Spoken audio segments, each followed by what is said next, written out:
I guess you think there was because like that space dog that died or something like that?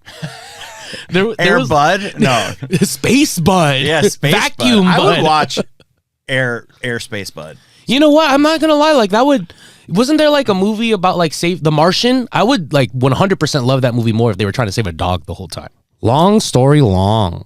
Well, we might have a quickie story long. Yeah, maybe this one's a short story short. Ooh, those are fun. I like that actually. It's good branding. Yeah. So John and I, we keep talking about sayings on the podcast. I mean, granted, I brought it up, Yeah. and like, but it just keeps kind of being a recurring theme. So we figured we'd just do like a quick hitter, 20, 30 minutes of just. Let's see what happens. Like, hey, let's see the origin of some of these absurd sayings that we say without actually even thinking about it. And then once it's like a glass shattered. Like it's hard to it's hard to unsee for sure. Yeah. We're about to fuck you guys up for the rest of your life. Yeah. And I guess just to get the conversation started, one of them, which we've definitely mentioned before, is screw the pooch. Screw the pooch. And yeah. That's the one that apparently you say that like some producers say. Yeah. Well. Let me see what Google says screw the pooch means. Screw the pooch. The screw the pooch is to make a big or humiliating mistake. If you somehow screwed an actual pooch, dear friend, then you seriously screwed the pooch somewhere along the way. And I quote. This is on dictionary.com. This is legit. Yeah. But like, where did that come from? I guess origin? It's from the NASA launch, whatever it is. Because I remember because I had to confirm because I actually did some research on this one. Holy shit. And whatever it is, it was just like some dude said it. Screw the pooch NASA. Yeah, it's an effort. The Right Stuff by Tom Wolfe. Based on the Mercury 7 space program, the book and the film depict characters repeatedly using screw the pooch, an effort to use actual NASA jargon and slang from the day. Oh, wow, that's hilarious. I guess you think there was because like that space dog that died or something like that? there was, Bud? No. Space Bud. Yeah, Space Vacuum Bud. Bud. I would watch Space Bud. You know what? I'm not gonna lie. Like wasn't there like a movie about like save the Martian? I would like 100% love that movie more if they were trying to save a dog the whole time. Yeah. I mean, that was a good movie. It was cool. But yeah, I mean, it was like if they're just like saving a dog, I'm invested. Yeah. I actually saw a TikTok about Air Bud real quick. Okay. That was just like imagine you're it's basically like a dad yelling at like a son and being like, how could you let a dog score 34 points and this and that? like the POV is like after Air Bud just absolutely crushed it. That's so fucked up. I was like, this is That's good. so like, hilarious. You literally got beat by a dog. yeah. Like, come on. Dad, it was like a really good dog. Yeah. So but yeah, screw the push. I mean, just kind of wanted to start light with that one because that was kind of what inspired all this. That's hilarious. Just an absurd thing to say casually. It's a thing that like I've only heard like I feel like I said this last episode, but like I've only heard like middle-aged directors say it. Yeah, like I'm never going out of my way to say that, or you just not. It's not part of my like vernacular. Yeah. What about since we're on dogs? It's raining cats and dogs. Yeah, that one is. Like, it never actually happened. So what is the origin of that one? Actually, that's like a great one. Cause I don't know where the cats and or what even that looks like. Like what, just tell me. Well, I'm speechless. All I see is cats and dogs may come from the Greek expression Xata doxa, which I don't know if I fucking... That was good pronunciation. Thank you. It feels legit. Yeah, I mean... Thank you. Which means contrary to experience or belief. If it is raining cats and dogs, it is raining unusually or unbelievably hard. Cats and dogs may be a perversion of the now obsolete word catadoop.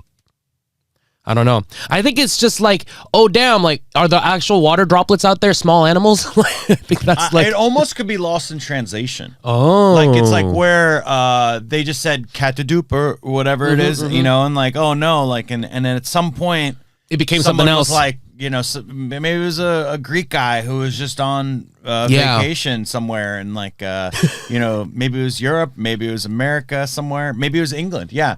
And they're like, what are you saying? Catadoop. And it's like, is it raining cats and dogs? Yeah, right? I mean, you know what? I don't know. Like, that's the only... And then I can't believe it just pervade to this long, like things especially that we're like, oh, we don't really know. Oh, it says the phrase is supposed to have originated in England in the 17th century. City streets were then filthy, and heavy rain would occasionally carry along dead animals. Richard Brahms, the city okay. wit. Uh-huh. Okay, so in our minds, we're visualizing it as it coming down. Like the Yeah. cats are just coming from the clouds. Yeah. Woof. But They're no. talking about the aftermath. Yeah, it's the aftermath of like when the drain Yeah. is just kind of like flooding, Yeah. and you're literally seeing rats. Yeah, rats, cats, and dogs. I mean, back then, you know, the people used to shit in the streets. I don't know. The bubonic plague, like That's if you legit. think COVID was bad or Yeah. whatever, like Yeah. just like that I remember Guinness Book of World Records. Yeah. I used to be obsessed with. I Just, love reading Guineas. it Yeah, as a yeah. kid. Did you like Ripley's? A little bit. That was a little more like I want to believe. I never want to or not. Yeah, I get you. You I know, get you. like I just like the fact that there was a dude named Robert Wadlow to this day, 8'11". Oh, is this to do with the glasses? He's like 30. He only Yeah. lived till he was 39 Yeah. because he just kept His growing. pituitary gland or something like that. Yeah, some gland. yeah. And maybe it was pituitary. Pituitary. Yeah. It's something like Yeah, and but going back to that, I remember seeing a picture of the bubonic plague, like what they thought the bubonic plague was, like a depiction of it, and it's still to this day one of the most haunting images I've ever, as like an 8-year-old, I saw it. For And sure. then, like I'm just casually like, oh look, this guy's tall, and it's like, oh wait, I can't sleep for weeks. So what was that in the Guinness Book record for? I think it may have been had something to do with like the world Deadliest record or for some shit? genocide, or not genocide, but, just for like mass, a plague or for mass, sure. I could just casualties. imagine like one of the Guineas representatives being like, "Yep, oh, dead. All right." Well. Yeah, I really don't know why it was in there. For but sure. I know that it's definitely was. I still remember it. And Yeah. it took me a long time to not really, because it was almost like a rat lizard is the way I would describe it. It was like a human rat lizard, and I was like, "What is this?" But I didn't understand that was just a depiction. Oh, I was see. like, I "Does see. Yeah. this exist? Oh That was a my meme God." of the plague. Yeah. Yeah, and then apparently bubonic plague early last year there were some remnants of it in L.A. apparently, in some Wow, I places, remember but- reading about that. Yeah. I was just like, damn, COVID wasn't enough. What about, okay, so again, we're still with dogs, and I feel like it's structured really nice, because like for a long time, I was saying dog eat dog, doggy dog world, but it's dog eat dog. Yeah. And I think I know that one. That one makes a lot more sense. Yeah, but that one yet again, it's not very pleasant. Yes. Like where you're like, oh, doggy dog world. Oh, that's so adorable. Yeah, yeah. Like dog eat dog. You're like, okay, now I don't know if I want to know the origin. Yes, yeah, exactly. Well, I mean, I'm about to read it. This expression refers to a place or situation. All right, cover your ears, Well, listeners. luckily I can't because of these damn Oh yeah, headphones. damn. Yeah, you just gotta take it out. Oh, even if, nah, man, you have to be engaged now. This is how I got you. People will do whatever it takes to be successful, even if it means to harm others. Yeah. Yeah. I mean, but I agree. But what's the what But is the now origin? what's the the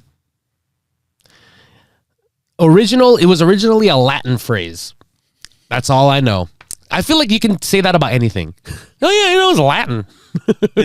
Are you looking on Google? 1732. Okay, yeah, I'm googling it. I'm just googling origins. That one I feel like maybe try ChatGPT. Oh shit! All right, we're Chat GPTing Because it. I mean, I feel like you gotta do All right, a little bit all right. of both. Let's do it. Let's do it. All right, I'm gonna prompt into Chat GPT. I'm using GPT-4. I'm paying for this shit. This is the smart Chat GPT. Give me the origin of the phrase. We dog. need like elevator music. Dog but eat it's like dog. it's robotic elevator music. Yeah, it's music. Like basically we just need Daft Punk playing. Oh, hell yeah, dude. I'm down for Daft Punk whenever. All right. Damn, all right. The phrase dog eat dog is an idiomatic expression that describes an intensely competitive environment. Now, the origin of the expression can be traced back to the early modern period in English literature.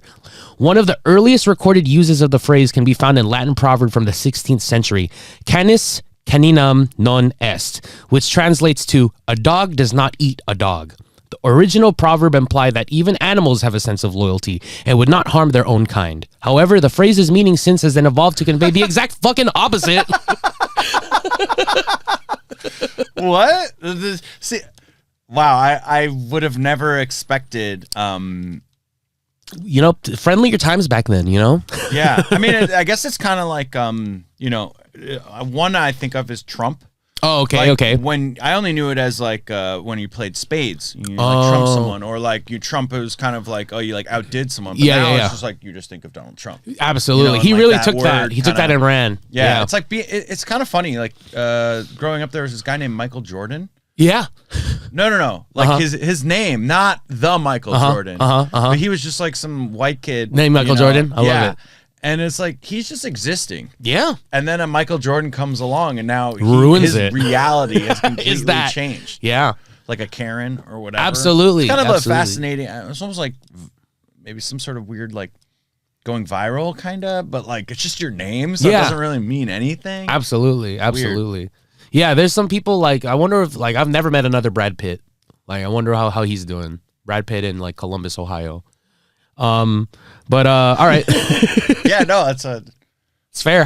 Brad Pitt, if you're listening to this, how are you doing, man? Yeah. What's up? All right, last dog one, just because I remembered it. This one Chris Reinecker taught me because I've actually never heard it. It's a hair of the dog. Have you ever heard of that saying? Yeah, but is that like something with alcohol? Yeah, like basically it's like. Oh wait, I was actually watching Marvelous Mrs. Maisel the other day. Okay. Maisel. And they said they were giving out hair of the dog as like after a hangover at the work. At the office. And it's just more alcohol. Here's have her dog. I don't know what it is. Still, okay. It just was like, that's funny that this phrase came up. It's like an alcoholic drink taken to cure a hangover. So it's just like, well, I'm just gonna cure this with more fucking alcohol. Yeah. So it's like no one really says drink hair of the dog now. Like if it's just like just drink more alcohol. Yeah. And basically, and Chris was just like hair of the dog as he was like giving me a drink. Like, he was like taking a sip, and I was like, "What the fuck? That was a margarita. What are you talking about?" Like, See, yeah. In my mind, I thought maybe hair of the dog was like some concoction of like vinegar. Right. And then, like, right. There's like some other like garlic or whatever, but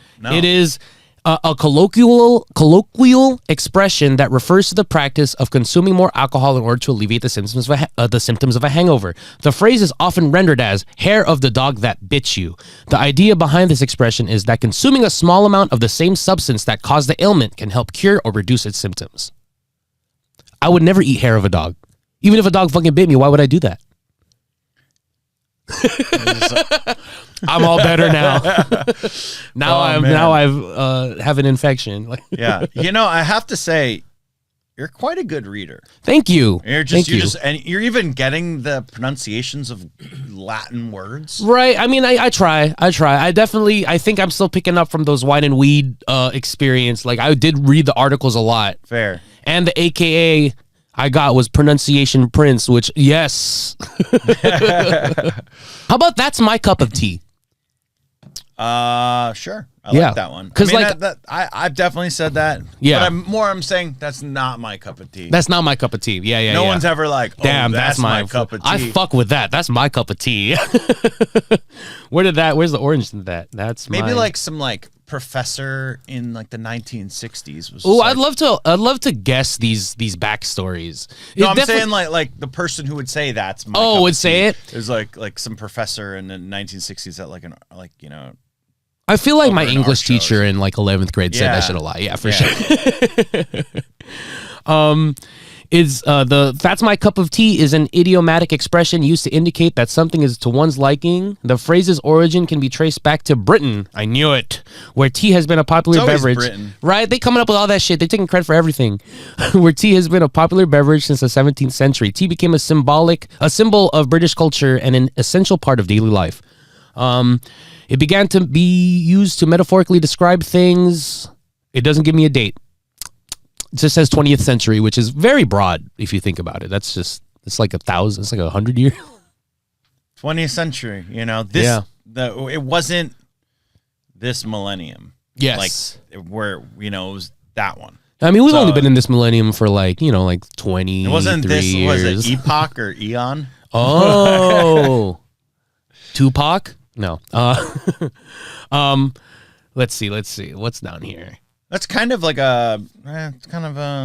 somewhat. That answer is not my cup of tea. Right. I was just like, okay, well, you know what? I expect that. Yeah, like the dog eat dog and then raining cats and dogs. I think that's my favorite one. So far, yeah, I agree. Because that's also like, I feel like that's one that a lot of people knows. Like like not everyone. I haven't heard like hair of the dog. Rarely hear dog eat dog, but like raining cats and dogs, I feel like is used very often. I feel like it's like probably kids book shit, you know? Yeah. Fucking Cloudy with a Chance of Meatballs. Yeah, they wouldn't be very happy if they knew the actual meaning of it. Right? It wasn't just. Yeah. You know what? But that's how a lot of these sayings like kind of Are. Yeah. Don't follow your dreams. Okay, when life gives you lemonade, though, make some lemonade. I mean, when Mike gives you lemon, when life gives you some lemons, make some lemonade. Yes. Make some when life gives you lemons, I sell that shit. Let me see. Because you know what's funny is that I do have a neighbor who has a big ass lemon tree, and every time it falls into my part of the yard, I'm like, man, life just gave me some goddamn lemons. But I don't. I put it in things. But I wonder when that started. Let's see. When life gives you lemons.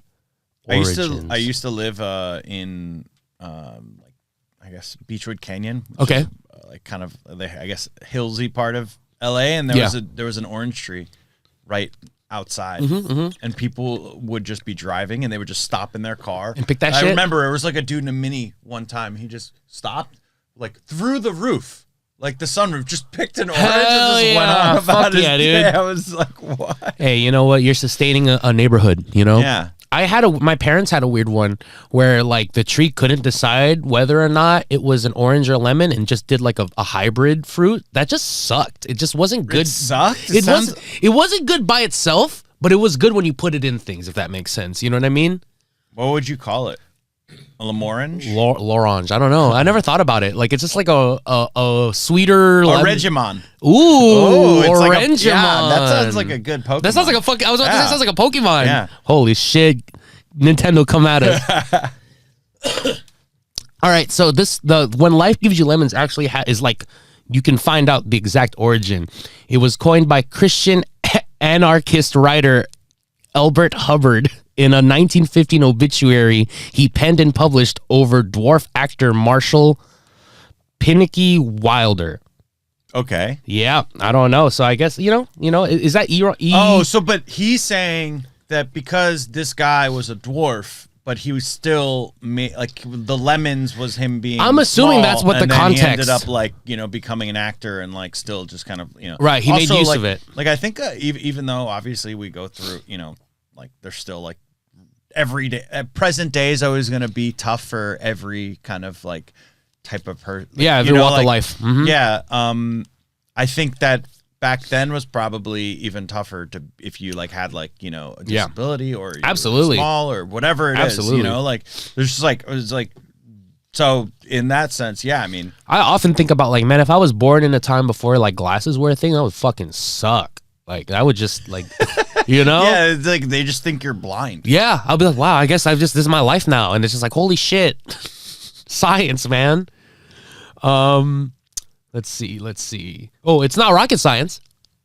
That's another one. It's from the same NASA launch from Screw the Pooch. Are you serious? No, oh, that sounds right. That would be pretty. That would be very fucking boastful of them to say that. But that was shit. like a joke in like the 90s when like my dad would always make it. My friend actually literally was a rocket scientist when he went to school for. So he always like had like a mug. It's not rocket science. It's not rocket. Let's see. This stems from how hard studying rocket science or brain surgery is. Okay, yes, I know, but what is the origins? It just explains to me what it is. Let's see. It right now Google is saying George Bush is credited as having coined it. 1980s. Well, okay. That's possible. George H.W. Bush. Yeah. It says coaching football is not rocket science and it's not brain surgery. It's a game, nothing more. Well, I wouldn't tell that to Andy Reid, but I think that in my mind makes some logical sense because all of a sudden, like I said, in the 90s, this was just a phrase that you would hear on the radio of people just being like, it's not rocket science. Yeah, where did this come from? Yeah, I'm not a rocket scientist kind Yeah. of thing. And obviously it means like, like this is I either it's simple or it's too complicated. Right. It kind of works either way. I can see that. You're like, I'm not a rocket scientist, or it's not rocket science. But that makes sense if it was like something that was so topical that it kind of just became like a part of like the everyday culture and stuff. I makes sense, and I was probably like, that's like how fucking, that was like the culture and popular culture back then is like it probably was televised or was on a radio broadcast. So real quick, I mean, yeah. I think you probably got a little bit of it before like social media really blew up and stuff, but it was basically like you just watched 7 channels or whatever. Yeah. My dad would say, yeah, it was Fox, ABC, and then like CBS. Absolutely. And Absolutely. you were just, yep, there's the game was on today. Yeah. Yeah. That's why everyone was like, watch the moon landing or whatever. I had like, when I was a kid, I had like, I knew that from this hour to this hour, I was on Nickelodeon. From this hour to this hour, they had the best shit on Fox, like for sure. I definitely remember having that pre-programmed in my brain. That you at least had like, I think growing up for me, like I think I got cable very early on, but it was like we had like 60, 80 channels. Yeah. And then like probably for you, it was over 100 or right. something. I remember only having the 80 for sure, and then like my dad got the like Dish Network and shit, and then I was like, and damn, then it was over. Yeah, and then I was like, whoa, and now we have podcasting at 12 different. Yeah. DVR was like that transitionary period, and then once I like fully adopted YouTube, I was like, bro, I don't even watch TV anymore. With Skinamax though, yeah, my grandfather had at his when we go back to New York where I'm from, it was like a 12-year-old, and it was like, what? How like I didn't seem like you could have this on TV. Yeah. Spice Channel. Oh, you had shit! To look through the like I don't know that was basically like, but it was like Playboy Channel. Or whatever. Yeah. Like, get lucky if you could see like. Because they blurred that shit. Yeah, it was scrambled or whatever. Oh, so sometimes you would like you're the antenna or whatever. I used to like love when I like stayed so late watching Comedy Central that the Girls Gone Wild ads would come up, and I'm like, I'm on this part of the TV now. What was that guy's name? Like Joe something, I don't know, but like from like the Man Show or some shit. No. Okay. It was like the head guy for a minute. He definitely had some issues. Probably, yeah. No, I mean, like legit, like came up in the news, like recently. Holy shit! But yeah, well, as a 12-year-old was such a crate. That's like there's also like Hot or Not. Now I think we got to go on this nostalgia clip. Yeah. Like hotornot.com. Okay. Where it's literally just like modern day Tinder. Oh shit! You would just post like, hey, like rate me or something. I remember that. I used to frequent the college humor boards a lot, and they had like a Hot or Not section. Yeah. I remember that. Yeah, and it was just like, I guess that's kind of where I'm tapping out at. But Hot or Not, Girls Gone Wild was definitely like. I would love to watch, like almost kind of like as a nostalgia purpose. Yeah, right. Not like it was just like, this is wild. Like Like, I mean, because what is wild now? Like relatively, 100%. It's just probably like this is just normal. This is just Jersey Shore. Or yeah, something. at this point, yeah, it's true. It's crazy how culture shifts, and like also it does like unlock a certain nostalgia. Like I definitely like have been in the mood like to just put on like commercials from the early 2000s, and it just plays compilations, and I'm just like, damn, yeah, these like songs, like like oh man, look and it's a little maybe. Not grittier, but not as high quality. Exactly. Yeah, that fuzz is very welcoming sometimes. It's like, wow, this reminds me of my childhood. Yeah, and you know what Hot or Not is now is Roast Me. Oh, like the subreddit. That's kind of like you're right. Like, it's a little bit of that, a little bit of Tinder. You can see that. Yeah, you can just I could never go on either one. And like Hot or Not. That's. I mean, even then it was crazy. Just for different people, for sure. Let's see. Okay. Bull in a China Shop. Bull in a China Shop. That one I could see that one. Like, but like, why do people start saying that shit? Because I guess it's because they're opposites. Yeah, I mean, maybe that's just a simple one where it just kind of is funny because it's like so. I wouldn't be surprised if this came from a movie. Let's see. It refers to a situation where a person finds themselves out of place and deals too roughly with delicate problem. It is widely believed that the phrase came about from real life situations where cattle were brought to the market in London in the 17th century. London's got everything. I mean, honestly, it makes sense because have you met some British people? They're very witty, you know, like they are, and yeah, they'll always like have something to say. And it's kind of there. It feels like just about everyone that I meet that's British is like, you're kind of talking shit to me, but it's always funny, so I go. I don't mind. Yeah, like it's like they're so good at writing that line. Yes. I don't know. As a culture, they just have that down. I could see it. I agree. It makes sense that all these sayings are the origin is, you know. Yeah, and that they've persisted for so long. Also, England. Also, we speak English. Yes. So it's like, and this country has only been around for a couple hundred. 300 years, 200, whatever it is. For sure. Actually, whoa, 250 years. In 3 years. Are you serious? 1776, right? Yeah. Wow. 2026. Holy shit. Oh shit. We gotta have a big celebration. All right. You know? Damn, July 4th. That's gonna be lit. Quarter millennium. Wow. What that party. Damn, we're gonna have to like do 250 something. Let's see. Oh no. Okay, never mind. I thought it was about to contradict itself. I was like, wait a second. Damn, that's crazy, man. It's been a great 250. I remember, been here since the beginning. But what's crazy is when you go to Europe and so I was watching Azerbaijan. There's like a Formula One race. Yeah. And they're like, oh, this is a protected area of like 8th century castles and stuff. Yeah. And I'm just like, they just casually are saying 8th century. Right. Like there's nothing really in the United States that even comes close to that. Because it really was mostly uninhabited. Well, I'm sure, like obviously... I mean, I'm sure you can find ruins from like the fucking like native cultures or something, right? But I mean, like these are still intact. There's the fact that they're still intact. Like they're like castles that are just intact, or things from the 1400s or whatever that or it's remarkable when you go to Europe how much history is there. And absolutely, I think, even though it's like the countries are kind of smaller individually. Yeah. It's still collectively. It's rich with culture. Same thing in the Philippines. There's like Asia too, like Japan. 100%. Oh my god, absolutely. Sanctuaries. And that's stuff. like some of my favorite things. Just like nerding about all those historic things and being like, damn, I'm standing here like. I remember doing a bunch of like research for Mr. Beast and finding like the oldest bridge in the world or like the oldest restaurant that is still working, and I'm just like, fuck, like I want to go to all these places. What was the oldest restaurant? So there's one, I think it's like in Rome or something like that. Basically, like they have this suckling pig that they haven't changed the method of cooking or the seasoning since they've opened. So there's one called You're the Bee's Knees, That's the Bee's Knees, and I honestly think it's because it just sounds like business. I don't know, but it's just kind of funny when you say it. You just said it twice in like a sentence. Yeah, right? Bees knees. Bees knees. Bees nuts. You said the birds and the bees, though. It's like, man, there's all these. It's funny how many sayings there are, but just animals. Now that I'm noticing. The dog is there's. It makes sense. I bet there are a bunch of bees that we don't know about. But let me see. Bees knees origin. The first time I ever remember hearing this is in School of Rock. That's like when I first remember hearing like, oh, the bee's knees is a thing.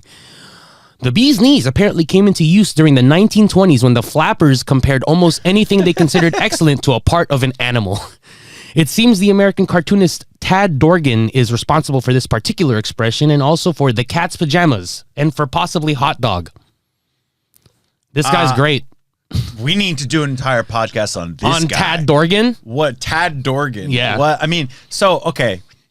Like, way to go on figuring out hot dog. Yeah. Like, is the name that just stuck. Yeah. I would actually really be interested in looking into that one a little more. For sure. Because it's like, we just accept it as hot dog. Like, it really doesn't make any... To you, that is the saying in itself. 100%. And it's like if Mickey Mouse says it, that's like his like catchphrase at this point. Goes, hot dog. Hot dog. Yeah, exactly. So it's like, damn, I bet that's how it was used back then too. Yeah, but the way that Mickey's saying is like, well, dig it, like, that's cool. Man, that's great. Oh, wow. Yeah. Okay. So hot dog, cool. Catch pajamas. The fuck hilarious. Is that? Yeah. No, I mean, I think that both of those phrases are just it's kind of like screw the pooch where there's no real meaning. Yeah. It's just kind of like a fun like. That's fair. But the bee, like a cat can at least have some pajamas. Bees, I doubt a bee. Like, do bees have knees? I think about their little legs. Like they now like. I start thinking of like the Cheerios. They like, you know. Oh, I think about and, like, fucking Seinfeld. Like, isn't he fucking B movie? I mean, but have you ever seen a bee's knee? Like, they're fucking. I don't. They look great. Yeah, knees. I imagine like they're like crouching all the time. They're like fucking. Their knees gotta be good. I mean, but that's the way he's saying it is that like the bee's knees is like the I was gonna say like the goat of all goats, but like yeah, that's kind of like That's where the it's just, like, business. I don't know. it's like- Maybe I'm making that up. it's that's a hilarious one. Cat's pajamas, hot dog, like The 1920s, Bravo, man, Tad 100 Jorgen. years ago. Flappers. The flappers, yeah. I've seen some people. I had some friends who did like a 20s party, Yeah. and I was a little jealous. Yeah, Like fuck. just dressing up as a flapper. Maybe I should do that. Yeah, flapper is also another Yeah. phrase. I that only learned is- about it because of the comedy club in Burbank, but that's another story. Let me I've see. been there. Yeah. I actually won free tickets in a raffle there. There you I go. didn't get to go back, but That's okay. what are you gonna do? But I feel like the bee's knees was a really good last one to I finish agree. on, and now we have a lot. We're just gonna do the next podcast on Tad Jorgen. Yeah, I'm pleased. We have to. And see how I strategically planned it? Like now we know we used all the dog ones, so if we ever go back to this, No, it's we like, didn't. There's probably I guess like hot hella dog ones. kinda- Yeah, you're now right. we You're have to right. do- You're right. You're right. But that one is kind of. We didn't even realize that a food was is a saying. That's true. That's What came opening first? an entirely new portal. The chicken or the egg, the hot dog or the food, or the cat's or the pajamas. phrase. Yeah. Yeah. Damn. Well, all right. Well, thanks for listening. That was short story short. Yeah. See you guys soon.